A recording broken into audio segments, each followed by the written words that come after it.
Hi everybody, I can see that there's a number of people online who are here to join us for the Starting School webinar, so welcome.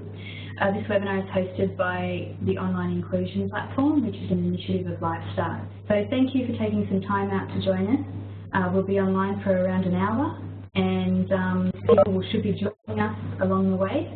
So let's get started. Okay, so my name is Lily and I'll be your host for the webinar. I'm currently in a role as Professional Services Manager at Lifestart, but I have a background in speech pathology. In my time working at Lifestart, I've supported families who have children preparing to start school, and I've also been involved in supporting schools and families who have kids enrolled who may have different support needs. I'll also introduce Leonie and Natalie, two parents who have kindly offered their time to talk about their experiences with their kids starting school, and Katie, who is a special educator here at Lifestart, who has a lot of experience in the transition process. But we'll talk a little bit more about our guest speakers a bit later. Okay, so before we get started, there's a few things I'd like to show you to familiarise yourself with Webex. If you can see these slides and you can hear my voice, it's a great start to have you online. If you can see the slides but you cannot hear what I'm saying, then you may need to check your audio. I can see here a number of people have got their audio enabled. At the moment, you can't hear each other because I have you muted.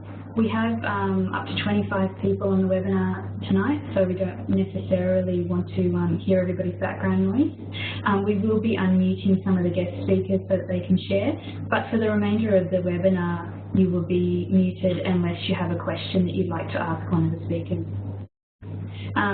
If you're on a mobile device, you should have been asked to activate your audio using the internet, so that's pretty easy. On a laptop or a computer, you need to have your audio linked to Webex. If this sounds too difficult, please call the toll-free number that's on the screen here, and you can join us via that phone number, and you can also still continue to watch the slides. The other way you can ask a question at any time throughout the webinar is to use the chat icon. The chat icon on your computer will look like a little speech bubble with chat written underneath it. On the iPad, I'm wondering, but you should also get a little chat function. So if you just click on that, you can actually type a little bit like a text message. And what we'll do is stop at points throughout the presentation to take some questions. So if any time you have a question, just use the chat function.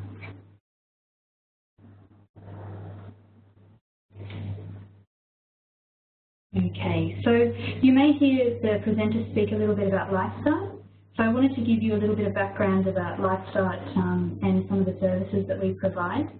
So Lifestart is an early childhood intervention program that also provides support for children in their school age years.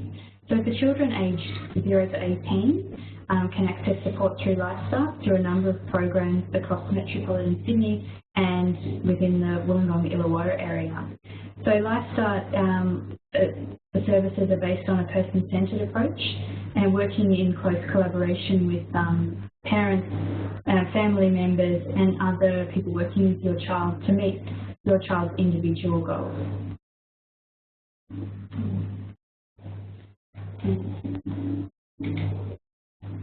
And you may have heard me mention the Online Inclusion Platform. So the Online Inclusion Platform is an initiative of Lifestart. Lifestart saw a need for all people to be able to access quality information and support, like tonight's webinar, around important topics in disability at a time that suits and a location that suits them. So you can come in at any time and access a range of support information and access to services. We believe that people should not have choices limited by where they live or when they're available to read, listen or connect with others. So it's our hope that online inclusion, or OI as we call it, offers flexibility and choice for people while still meeting their individual needs for information and support. Okay, so enough about Lifestart and OI. What are we going to be covering during the webinar tonight? So we'll be covering over how you can support your child when preparing for having started school or starting school in the next year or year after. handy tips. This will include handy tips and information for parents and teachers. And as I mentioned before, you're going to hear from two parents who each have a child in kindergarten, and the same parent who has another child in Year 1. You should also get some great ideas around resources that are available. And you can have a chance to ask anyone on the panel a question about what you've heard tonight.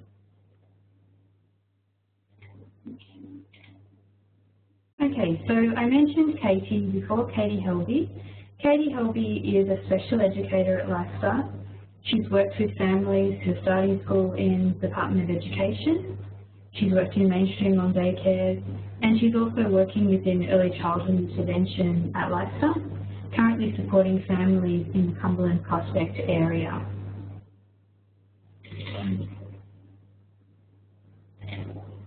One of the mums that is joining us today is Natalie, and Natalie's son Ethan started school this year. I think one of our users is trying to use our screen. So Susan, I think you may have just tried to make yourself presenter. So if you can just stay on, I'm just going to come back to the presentation. That's it. Thanks, Susan. All right, so back to Natalie and Ethan. So Natalie will be joining us. I'm just going to unmute Natalie so she can say hello to you guys.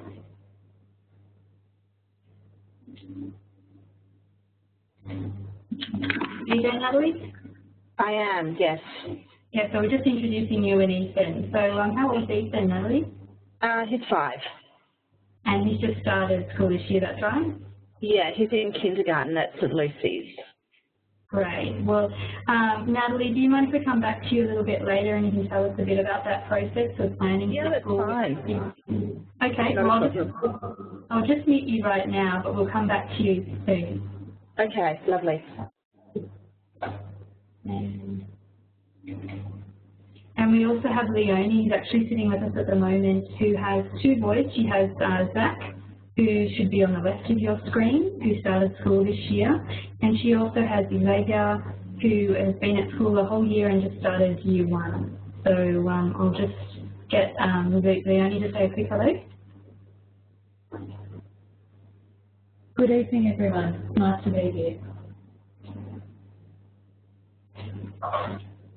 Thanks, Leonie. We'll come back to you a little bit later and hear a little bit more about the boys and their journey into school.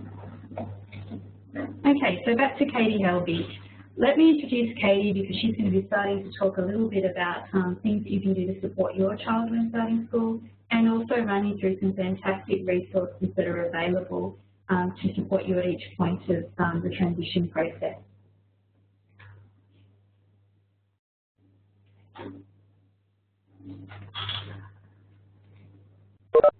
Hello, everyone. So I'm going to start by talking about what is the right age to start school. And in New South Wales, and this is the right age for starting a New South Wales government school, all children must be enrolled in school by their 6th birthday. So if they turn 5 on or before the 31st of July, they can start school. So that would put some children at 4 years of age. For some children, they start the year later. And we'll talk a little bit about exemption in school later on as well. The Catholic system is often a little bit different, and we'll enrol children that have turned 5 before the end of March, and they have the ability to be able to do that. It's a little bit different to the department school. And we'll talk a little bit about types of schools later on. So if you're looking at a school for specific purposes, children can also start in that type of environment a little bit early. So there's a bit to think about in terms of the right age, but the majority of children need to turn 5 on before that, 31st of July. So we're starting here with the Transition to School resource. This was produced last year by ECIA, which is Early Childhood Intervention Australia, and it's a resource that has heaps of information for families and puts everything all in one spot. It has information for families, it has information for schools, information for preschool long day care centres, and information for other people in the community, so soccer coaches, Scout leaders, all sorts of people that work in the community with children. And we'll give you some links to those in the handout, because some of the things we'll talk about later will be back to this. So in the family section of the website, this is exactly how it would look on the screen if you were looking at it. It takes you through the journey of that transition to school process, through that getting started, to choosing a school, how you will apply to the school, how you tell the school about your child, knowing all about school, and then what happens once your child starts at school. So this is probably one of the most useful resources that you can use in terms of all of the information that you might need about starting school, all in one spot.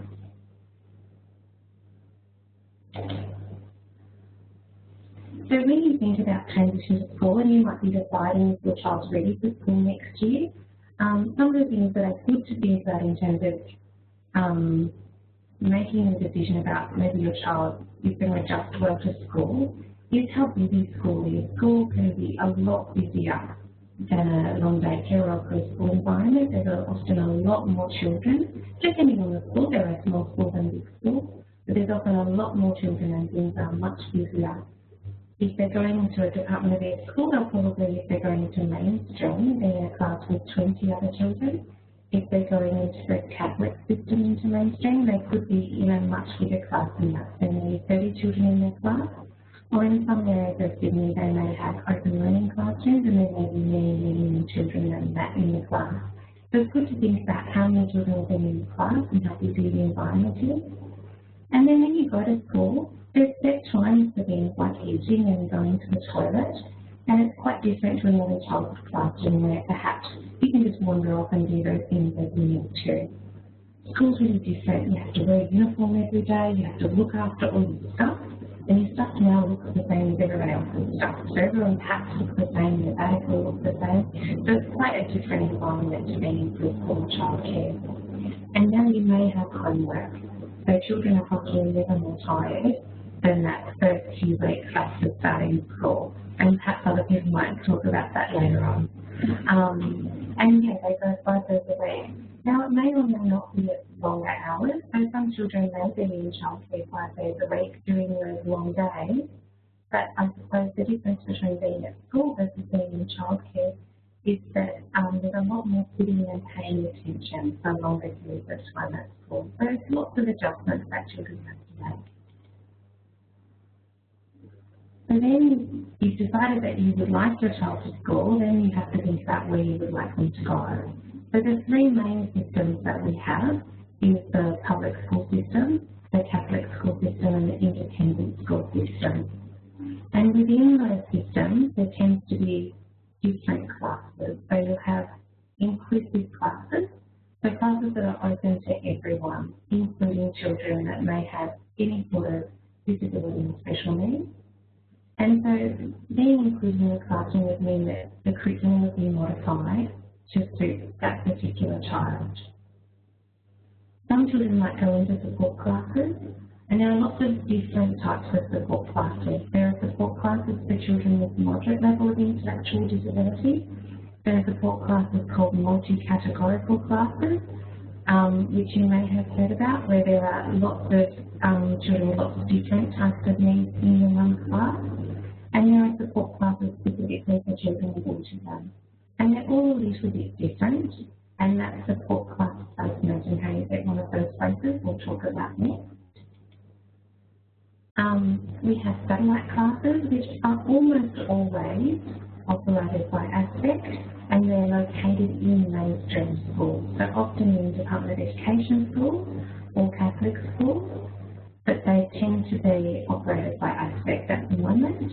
And then we have school-specific services, or SSPs, or special schools. And these are for children that require very intensive levels of support. It can vary on the type of school. There are schools that have particular focus, so there are schools around vision or hearing, and some of those might be run by RIDVC, which is Royal Institute for Children that are Deaf and Blind. Aspect has schools that are around autism, and there are a couple of schools in the Catholic system as well, which are special schools. And one of the mums that's going to talk to you later on has a child at one of those schools.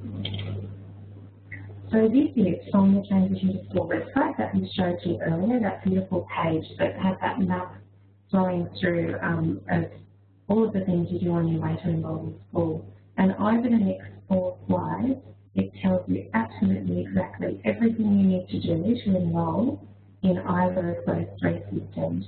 And some people may go through the process of enrolling in more than one because they're not quite sure what placement they'll be offered, and so you might choose to enrol in a couple to see what your options are. So it's often a good idea to keep all of your options open so you can decide what you would like to do when the time comes. So ideally, where children have some type of physical disability, and that means that there might need to be some alterations done to a building or any sort of capital work projects, things like ramps or anything that would need to make the school accessible, schools really like to have 18 months or 2 years notice to be able to do that, and schools really appreciate knowing to start early.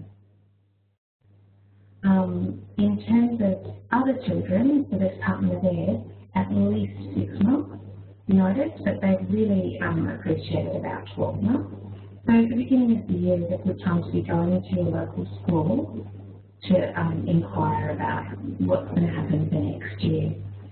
In terms of the Catholic system, again, about 12 months before, that everything needs to be lodged servicing by April.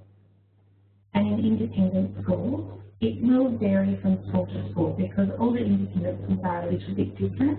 And there are some independent schools that will also have support classes, so it will depend school to school. In terms of the public school system, if we go to that second row where to make the first inquiry, it's very, very important that you go to your local school. And this means that it doesn't matter if you don't want your child to go to your local public school, you still need to go there to do everything around enrolling your child in a support class or a school for specific purposes. And if you find this on the Transition to School website, you can see that these click here are all hyperlinks that give you information about who your local school is.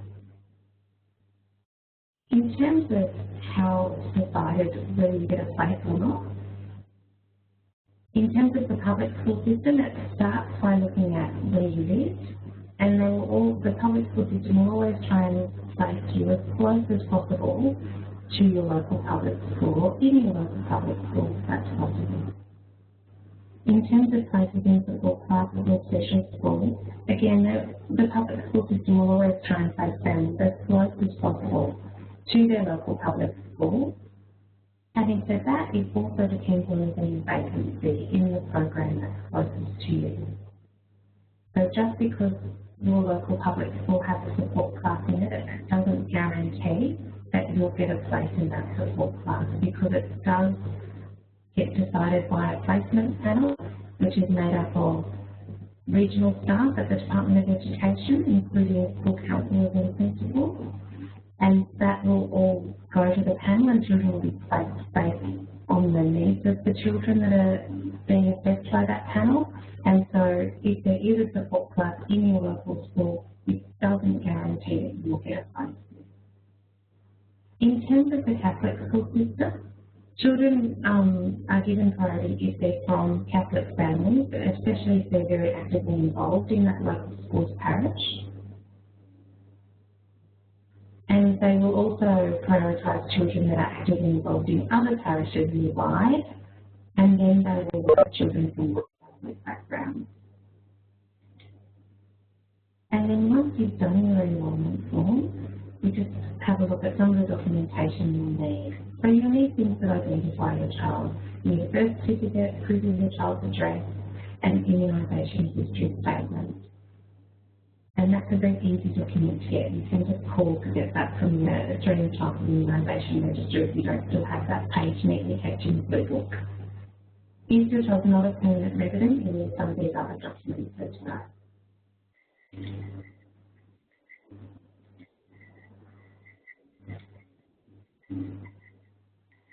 Now, in terms of when you'll find out about what's happening, ideally you'll find out mid-term 4 of the year prior to your child commencing if it's a public school type that you've applied for. That's the ideal. It doesn't always happen, but that's why sometimes people keep all of their options open so that they can decide at the last minute what it is that they really would like to do. In terms of the Catholic school system, some of that information you'll get from the principal fairly early on, and you may not need to wait quite so long to find out what's happening. And then there's some information about what to bring to your first appointment, but we'll talk a bit about some of that stuff now. So in terms of those first meetings with the school, one of the things that's really useful to think about is who you tell things about your child to. So it's very tricky when you go to school and you ask to see the principal or the school counsellor, or in a big school you might ask to see the deputy principal or the assistant principal in charge of infants, and to tell them that you would like to have a meeting about enrolling your child who has some special needs into school. The person that works behind the front office desk might ask you lots and lots of questions, and they might be incredibly nosy, but it's really important that it's absolutely your decision about who you tell information about your child, and it's not important for you to tell all the ins and outs of your child's personal details to the person in the front office. That's information that really is just shared with the principal, the school counsellor. And then in terms of what to tell, something that's really, really useful is to take along any reports that you have about your child, and any information that you can share with them that's useful. And we'll talk a little bit about how to do that in a minute.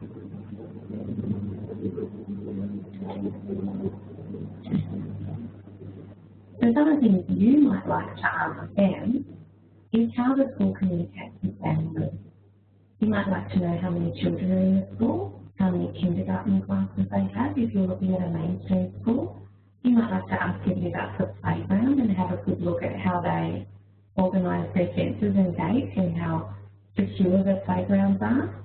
Schools are very different to preschools and childcare centres, and they don't have locked gates at every entrance and exit, but there might be some playgrounds that are secure and some that are not, so you might like to ask questions about that.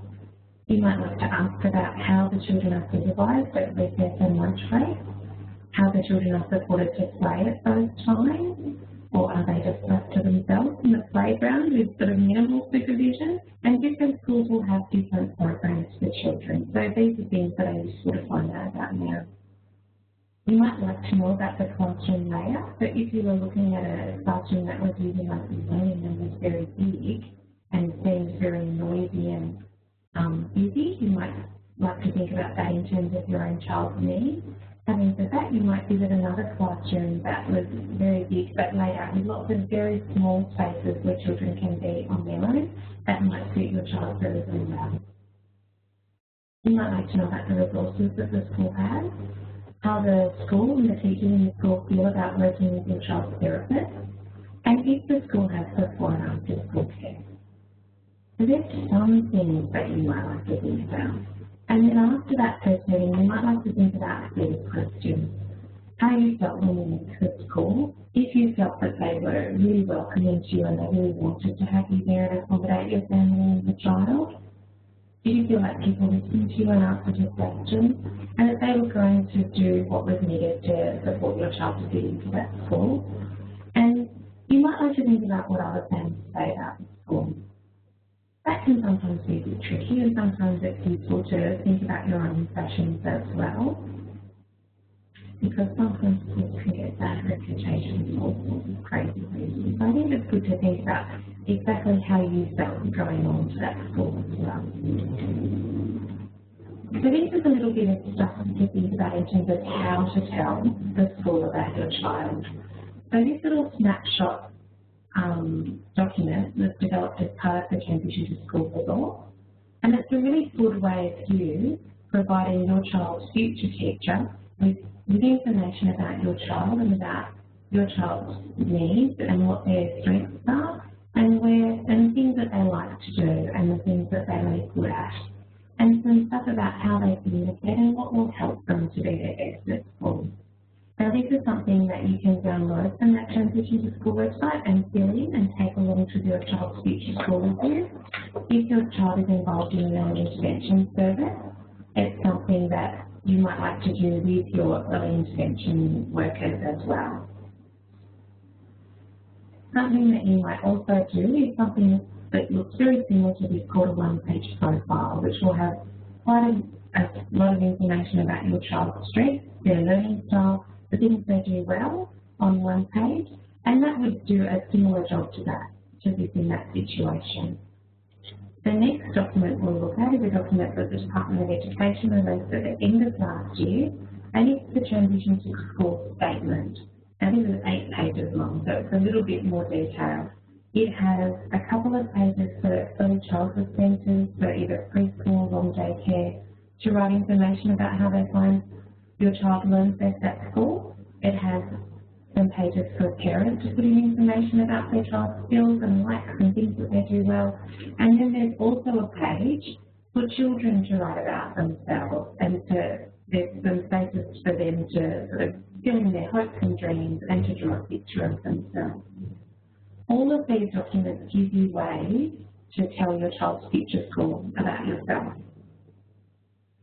These are documents that would be well worth discussing the year before your child goes to school, but I think would also be well worth handing to your child's future teacher as soon as you know who that person will be. Schools are, particularly the Department of Education schools, their processes are very good at keeping the child's information private, and they need to be because they're a very big organisation. But it means all of the reports and things you provide about your child to the school will live in the school counsellor's office. And that means that it won't be as easily accessible to your child's future teacher. If you want your child's future teacher to have this information, then if you feel good about doing that, it's a good idea to hand that information to your child's teacher. These two stories are stories that are written about starting school, and are something that can be quite useful in terms of preparing your child for school and thinking about that time before school and doing lots of talking about school. And you will get a tip sheet with the links to these two stories. So the first one is Special Place developed by the New South Wales Department of Education, and the second one was put together by the ACT government. If you have an iPad or an iPhone or a smartphone, if you download them in a document that saves your PDF, or download them in an app that saves your PDF, something like iBooks if it's an iPhone, it will let you flick through these stories just like a storybook on your tablet, and that will give you a chance to explore them with your child further. On the tip sheet where you get these, there will also be a story that you can customise as well, that you can do a similar thing with. So this is all about how to start school. If you think you actually don't want to start school, there are some procedures that allow you to apply for an exemption. So it's getting fairly easy to apply for an exemption if your child turns 6 after October, or after the 1st of October, and so that can give you an extra year if you think that's going to be really helpful for your child. And again, you do that through your local school. And so regional directors do this, so these are the people that are setting up the principals in the regional offices. And so it's really important that you see your principal as early as you can. But if you are going to apply for an exemption, it's really important that you have an educational program for your child in that year that they are exempt from school, so that they need to be going to a preschool type program or a long day care program as part of granting that exemption. So a few things about readiness and children being ready. In terms of thinking about if children are emotionally ready, think about how children separate, how they manage when they're being looked after by other people, if they've had chances to be away from you and be with other people, how they join in with other children at play, and how they manage their emotions.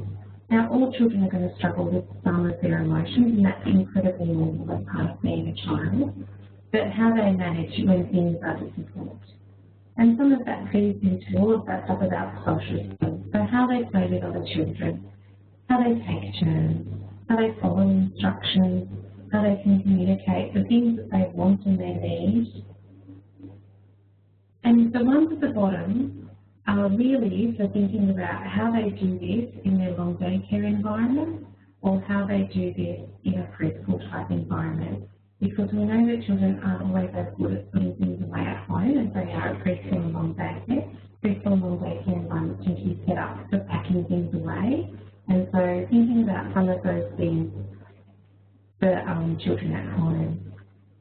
If children have the skills to learn their address and their phone number, that is absolutely ideal because it's really good if children then are ever somewhere and get lost that they have the skills to do this.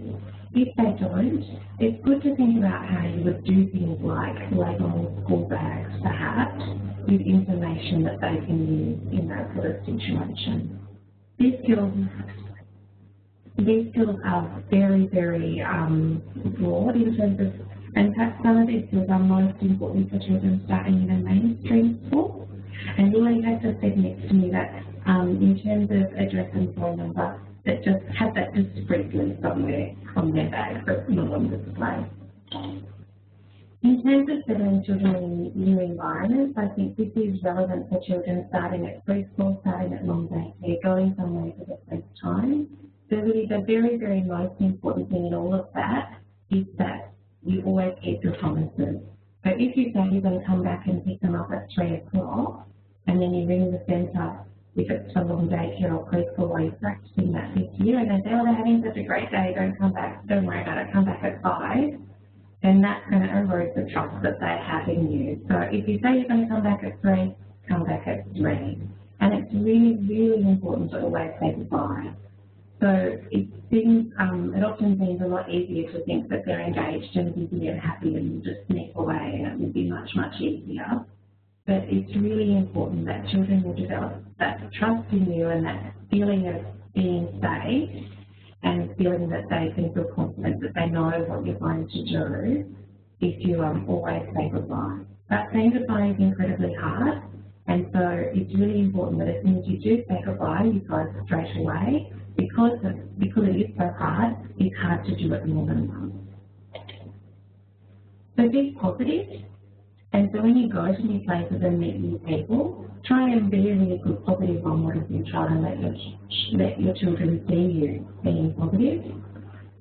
Explain what will happen in a social story or use some of the stories that you looked at already. You might leave something special with your child, but make sure that something special is not anything that's incredibly precious or anything that's terribly valuable or will be a very big issue if it gets lost. And then at the end, when you come back to your child, make sure you talk to your child about their day and tell them all about your day as well. In terms of supporting your child to make friends, it's really important to have lots of opportunities for your child to play with other children and practice ways to join in with a group of children playing. And so when you're practicing that, it's really important to think about how can your child join in the game that's already happening, and rather than asking if they can play, suggesting something they can do to be part of the game. If you ask, can I play, and someone else says, no, you can't, well then the opportunity for that interaction is over straight away. So think about giving the child the skills to join in with what's happening. So if they're playing mummies and daddies, suggest that your child might say, oh, I could be a baby. Talk to your child about relationships and help them to accept disappointment, because not everyone will always want to do the things that you want to do all the time. In terms of helping your child to learn about feelings, listen to your child's feelings and accept them. That absolutely doesn't believe expecting challenging behaviour or dangerous behaviour, but it means you accept those feelings that might be behind that behaviour. So if they're feeling angry or frustrated, then use words to describe the feelings so that they can start to learn those words for themselves. Ask what happened. Don't assume what happened. Ask them what happened. And just listen to your child without telling them what to do. And sometimes when we do this, children can come up with solutions to their own problems. Safety is very important for this this year before school and when they're starting at school. So practice doing things. And so for some families that I work with, they will practice doing very simple tasks like walking a few houses down the road and walking back again, and having small attempts at walking nearby and with very clear rules and consequences. And if the child breaks the rules, then you follow up with those consequences immediately. So the consequence might be as simple as, if you don't walk next to me, you will need to hold my hand. But if the child doesn't walk next to you, that you follow up that consequence immediately, the children start to learn that you actually do mean what you say, and this is really, really important. If you are concerned about your child running away from school or not being safe in school, it is very, very important to let the school know how running to lie about that. And the last little bit is think about what your child can do for themselves and how much you want to do to get ready for school the night before. So are you a morning person? Do you like to get up early and do things in the morning? Or would you not try to get it all ready the night before and be organised? So think about all the stuff that you have to do now to get ready for school, and think about what might help your child to be independent while they're doing that. So will it help to have a little visual sequence of all the things that they have to do? And I'll just skip forward to the next slide and show you this little sequence that we made for a child in one of our programs. And this one was actually printed off so this particular child could put a tick in each box as he did each thing. So it could be something like that, or you might be using something like a third board with just 2 parts to the sequence. Something that's really useful, the reason children pack up so well in early childhood settings is because everything tends to have a home. But if you allocate places for things like school bags and school shoes and hats, that can often help children do some of that packing away. And you might consider using a visual sequence on an app, on an iPad or something similar. So if it doesn't work for you to have something like this on the fridge, you might rather have a sequence type app on a device for a child to follow, and then that might help them to be independent in those routines. So in terms of thinking about that transition to school, it's really important to attend every single one of the orientation and transition sessions that your school runs. If you're not sure what school you're going to, and you may either end up in a support class or at your local school, you can probably still go along to all of those sessions at your child's local school. And if you think your child needs more, then ask for more. Let your child see you talking to their teachers in a friendly and positive way, and try and be positive about your good experiences at school, if you have them. And if you don't, if your experiences at school are pretty negative, try not to let those colour those preparations for school. Think about your family's routines and what works for you, and think really carefully about the number of after-school activities your child is enrolled in. So this may not be a great time to take up a whole lot of after-school things like swimming or dance classes, because this is probably when your child will be the very tiredest they have ever been.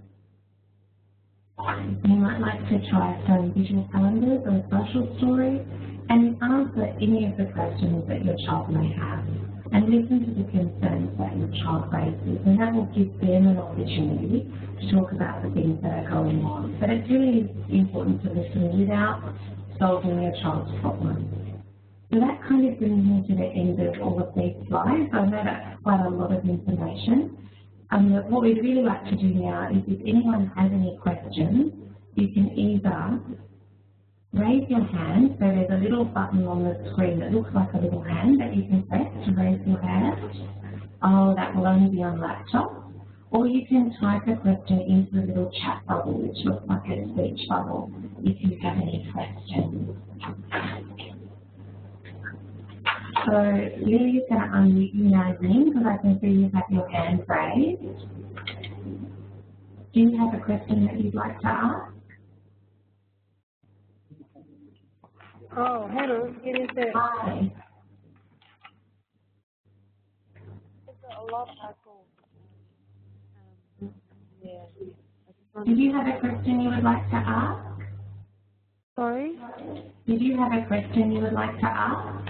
Oh, I'd just like to ask, and from the beginning of the talking, I suddenly feel like there's a lot of echo of the sound. So I'll just let you know that that's. Oh, okay. I'm sorry about that.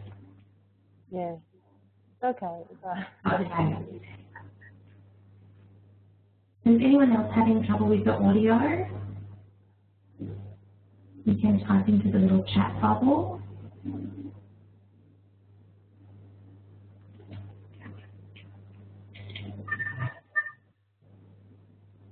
Hi, Catherine. Is your audio okay now? Yes, it's sounding better. Oh, that's good. Yeah, thank you. Okay. So before I pass you over, if there's any questions, you can just pop them in the chat bubble and we'll answer them at the end.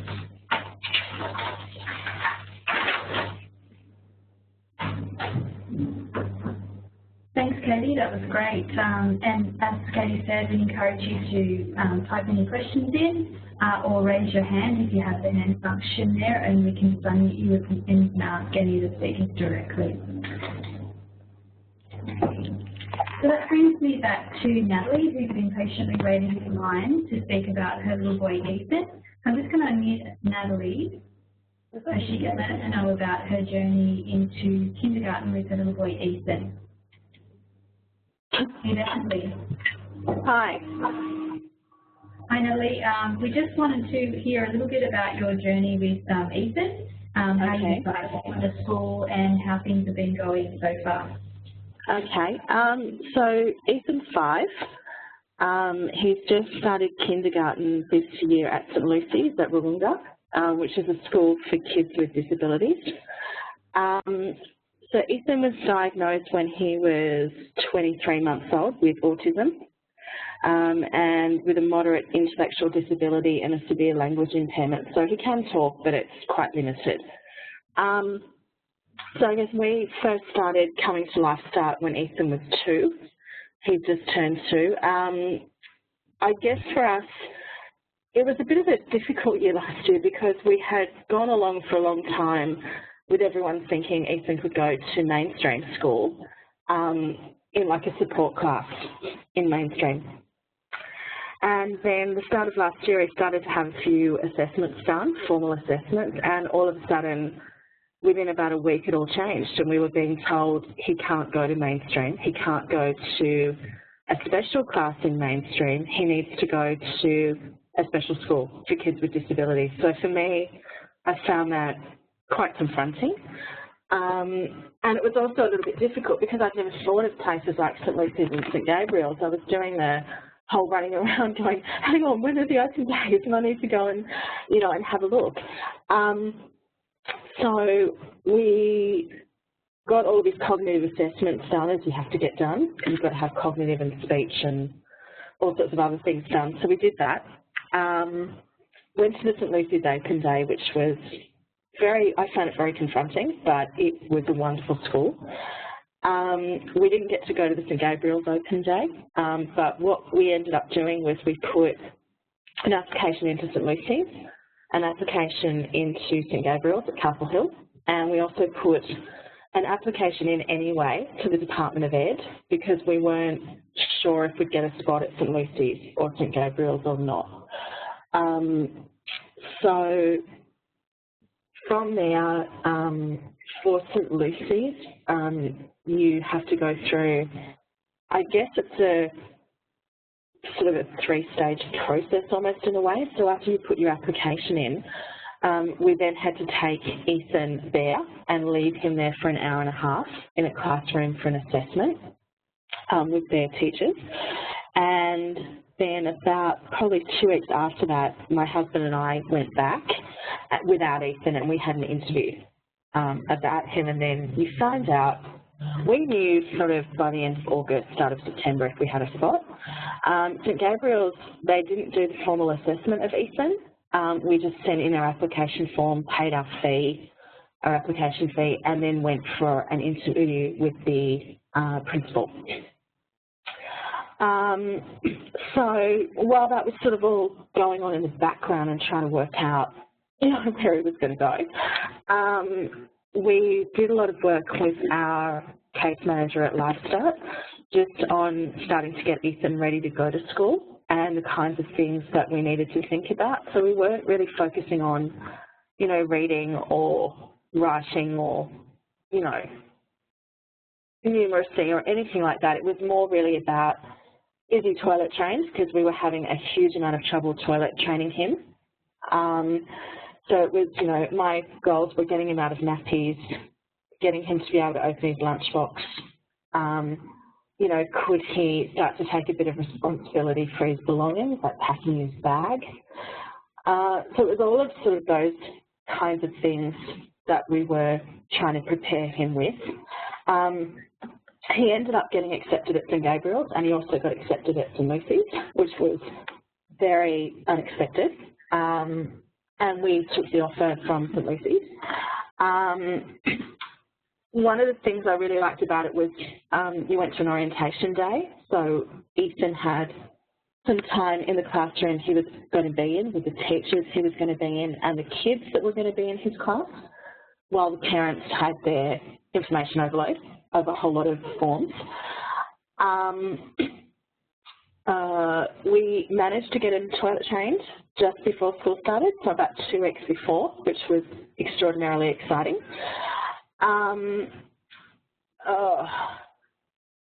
Because we live at Dural, and my husband and I both work full-time, we put in an application for assisted transport with the Department of Education, so we were lucky enough to get that. So someone comes to our home and picks up Ethan and takes him to St Lucy's, and then they drop him home at the end of the day to us. So that is making a really big difference to us in terms of family life. In order to get Ethan ready for school, he's really visual. So he has a lot of trouble understanding things, but if you show him a social story, it really clicks, and they spent a time of social story for him with pictures of his teachers and the names of the other kids in his class and photos of the playground and toilets and library and all those sorts of things. So he took it to bed with him every night and loved it, and that made a big difference. They also did a Welcome to New Families picnic in about probably October of last year before he started, so that was a really good way for us to get to know everyone at St Lucy's, and Ethan could meet some of his classmates, which was really great. So we're in week 8 now of term 1. Very different experience. He's extraordinarily tired all the time, so much more so than what I ever thought. You know, and he's doing well. It's a great school for him. It was definitely the right choice that we made.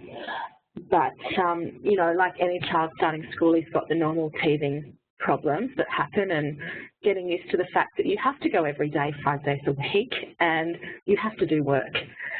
So it's, you know, it's a work in progress, but he's doing well and he's enjoying it, and they've been very supportive. There's a huge amount of communication that comes through every day about what he's been doing. They send home photos, and, you know, you get a weekly overview of what they're going to be doing for the following week, and if there's any issues, they're so quick to get onto it and to work with you. So it's a really, what we like about it is it's a very sort of non-judgmental environment, very similar to Lifestart. So it's good. I'm not sure if that sort of covers everything, Lily, or if there's anything else you wanted me to add, or? Oh, thanks, Natalie. No, that's been really comprehensive. I'm just wondering if people listening have got any questions for Natalie at the moment.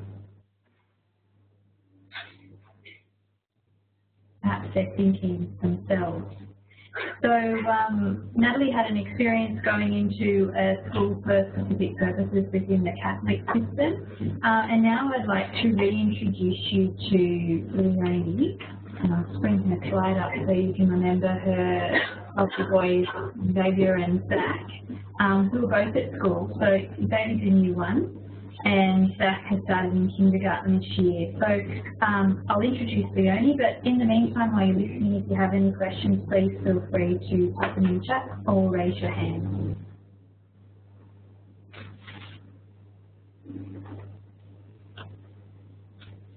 Hello everyone, it's Katie here. I guess I've had two quite different experiences with starting school because my children are, whilst they both have special needs, they're very different from each other.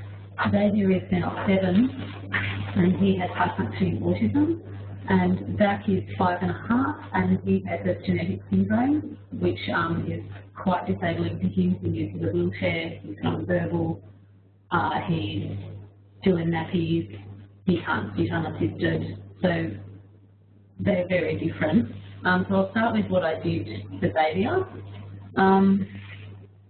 When Xavier was about 3, we were told more than likely he's going to need to go to special school or certainly satellite park. There was no way that was looking positive for him to go to mainstream school, which was heartbreaking for me at the time. But I continued looking at him as though he was going to go to mainstream school.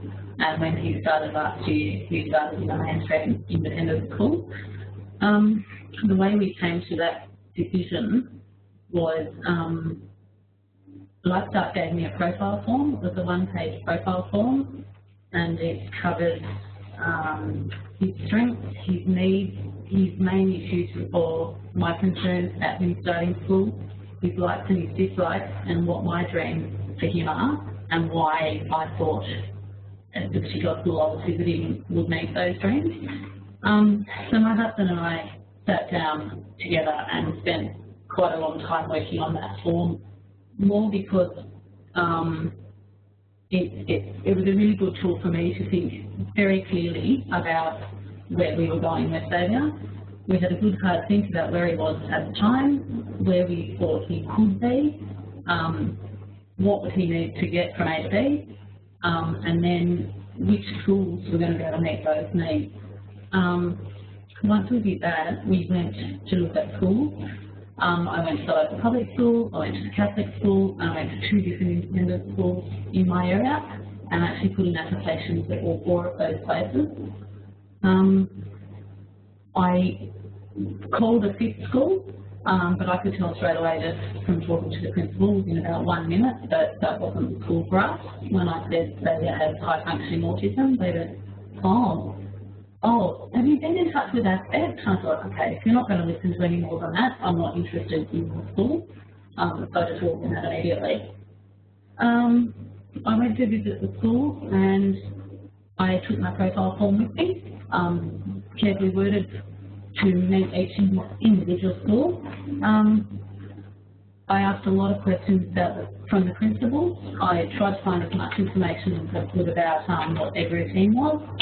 Turned out one of the schools had a very small playground and they frequently took kids across the road to play in the local park, which was fine, but the local park had no fencing at all.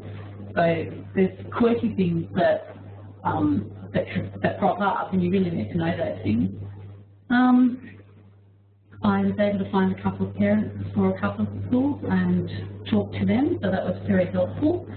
And then as I said, I put in applications for all of them. I withdrew the one park pretty quickly, and then he was offered a spot at the local Catholic school first, and I was actually hoping for the other independent school, and I kind of held out, but closing back got too close, so I accepted the local Catholic school. They put in a lot of work. They visited him at preschool. I had about 4 meetings with them. They put in a lot of groundwork, which was lovely. And then about a week later, the independent school that I was wishing for rang and offered in a spot as well, which threw me into a complete tears. I kind of accepted, okay, this is where we're going, this is what we're doing. And it was really, really difficult for me to make a decision. But in the end, I rang the Catholic school and said, thank you so much. I've been offered another spot, and the main reason for it was the independent school was going to put in a class of 17, and the local Catholic school was going to have 2 junior classes of 31, and they frequently opened the doors between them to the open learning things. So I just thought 62 kids and 2 teachers and a teacher's aide, it's just going to be mayhem. So I'm very glad that we made the decision that we did. And then in terms of preparing Xavier, the process of doing the profile form was very helpful because anything I wasn't sure about, so how we cope in assembly, what the music lesson's going to be like, and all these kind of issues that had come up, I started challenging him basically. The Catholic school said, yes, come and sit in a school assembly. I said, that's fine, so we did that a couple of times. We went to baby proms, anything I could think of that would put him in a situation that was similar to that. And then day one came and he failed in school, showed his teacher his new missing tooth, and he was absolutely fine. We had a baby on his third day of school, and he took it all in his stride, but we've done a lot of preparation on those question areas the year before. One thing I will say though is about being tired. It's come up a couple of times, but definitely don't expect anything from your child after school for at least a term and probably 6 months. Like a sentence about how their day went would be all you could expect, and you'd be lucky, I think, to get that. They're shattered too much. And then Zach obviously was a very different situation. It's very clear that he needed a special school. His needs are just too high to consider any other school. So the process there was to go and see my local school counsellor.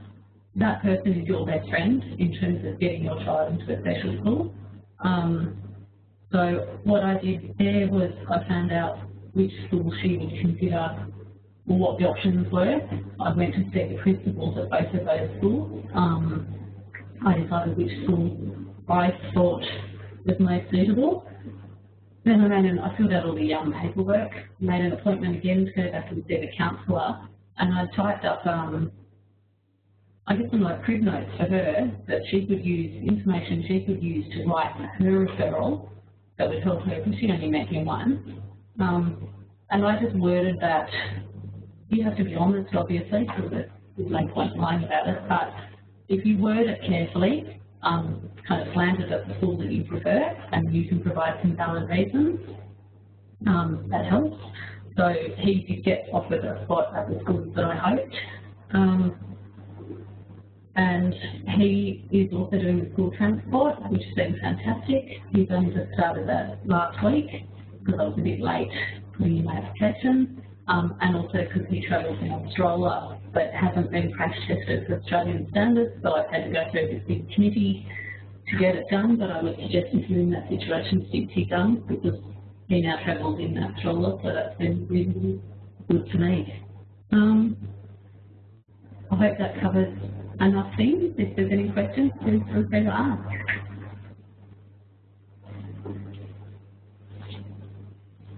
Okay, so thanks Leonie, and thanks again to Natalie for your stories. And you can both see that they've gone down slightly different roads, but still gone through a very intense process of deciding, visiting, and making preparations based on what their individual choices were for their children. So I hope that's given you some ideas for your own journey. I can't see any questions typed in that private chat box. I'll just quickly check. None there at the moment, so I'll give you a couple of moments. Again, you can raise your hand if you have a question for Katie, Leonie or Natalie. But I'll just go to the next slide while people are perhaps thinking about it. Okay, that's a question for the panel.